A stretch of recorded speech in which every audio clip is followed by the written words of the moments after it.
Assalamualaikum anak-anak, selamat pagi. Bagaimana kabarmu hari ini? Semoga semua dalam keadaan sehat ya. Anak-anak, pada pertemuan kali ini kita akan membahas materi kegiatan ekonomi. Setelah pembahasan materi kali ini, diharapkan kalian dapat pertama, menjelaskan pengertian produksi. Dan yang kedua, dapat mengidentifikasi faktor-faktor produksi.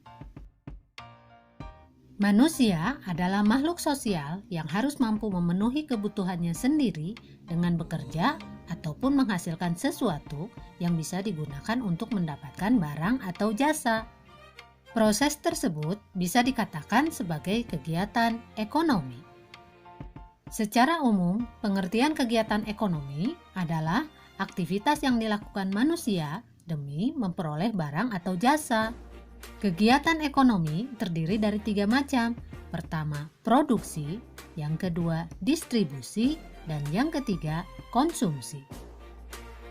Nah, pada pertemuan kali ini, kita akan membahas kegiatan produksi.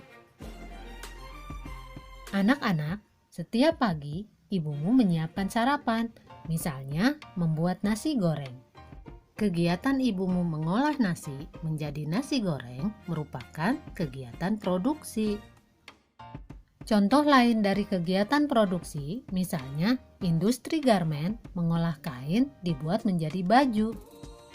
Kegunaan kain itu akan bertambah apabila dibuat menjadi baju. Dari kedua contoh itu, dapatkah kalian simpulkan apa yang dimaksud dengan produksi? Produksi adalah kegiatan menghasilkan barang atau jasa atau kegiatan menambah nilai guna barang atau jasa.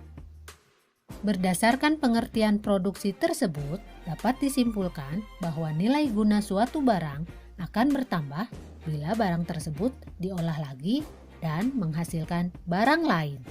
Setiap barang memiliki nilai guna yang berbeda. Perbedaan nilai guna tersebut dapat dilihat dari pertama, nilai guna bentuk, yaitu suatu barang akan memiliki nilai guna apabila telah mengalami perubahan bentuk. Contohnya, kacang kedelai akan memiliki nilai guna lebih tinggi apabila diolah menjadi tahu atau tempe. Harga dan manfaat dari tahu atau tempe lebih tinggi dibandingkan dengan kacang kedelai.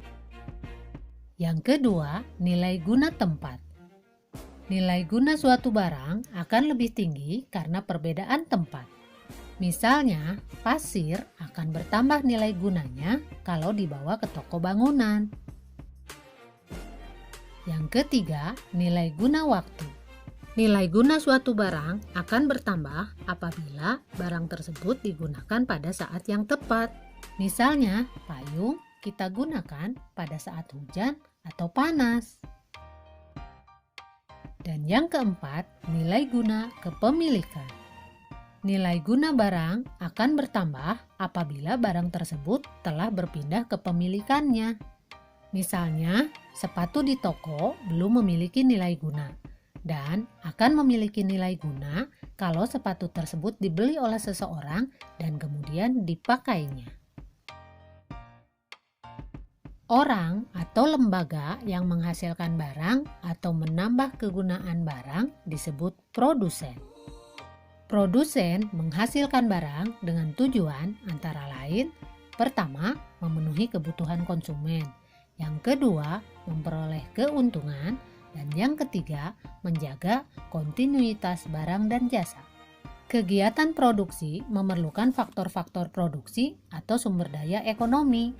Faktor produksi terbagi menjadi faktor produksi asli, yaitu faktor alam, dan faktor tenaga kerja. Yang kedua, faktor produksi turunan, misalnya faktor modal dan kewirausahaan. Mari anak-anak kita bahas masing-masing dari faktor produksi tersebut. Yang pertama, faktor produksi alam.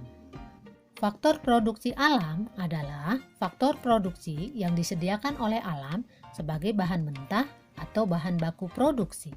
Contohnya, tanah sebagai sumber daya alam, Manusia dapat menggunakan tanah untuk lahan pertanian, pabrik, perkebunan, peternakan, tempat usaha, dan lain sebagainya. Hutan dapat menghasilkan bahan mentah kayu. Kemudian, barang-barang tambang seperti emas, biji besi, minyak bumi, dan gas alam. Dan air dapat digunakan untuk pengairan atau bahan baku lainnya. Yang kedua, faktor produksi tenaga kerja. Tenaga kerja adalah sumber daya manusia yang dapat digunakan kemampuannya untuk proses produksi.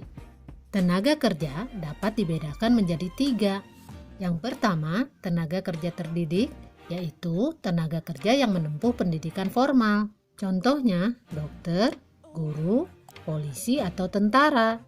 Yang kedua, tenaga kerja terlatih, yaitu tenaga kerja yang memiliki keterampilan yang terlatih, seperti montir, sopir, dan penjahit.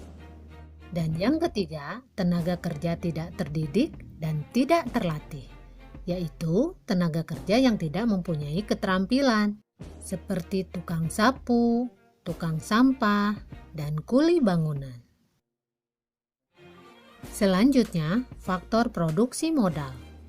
Modal adalah segala hasil produksi yang dibuat manusia dengan tujuan untuk menghasilkan barang-barang atau jasa-jasa lain yang termasuk ke dalam faktor modal, misalnya uang, gedung, atau mesin.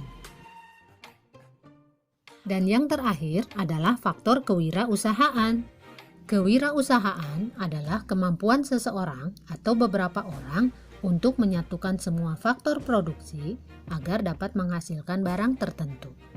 Faktor produksi ini merupakan kemampuan menjalankan suatu perusahaan sehingga perusahaan tersebut dapat berjalan secara efisien dan menguntungkan. Nah anak-anak, bagaimana? Sudah paham kan mengenai materi kegiatan produksi? Baiklah, sampai di sini dulu pembahasan materi kita kali ini. Kita bertemu lagi pada pembahasan materi kegiatan ekonomi selanjutnya. Wassalamualaikum warahmatullahi wabarakatuh.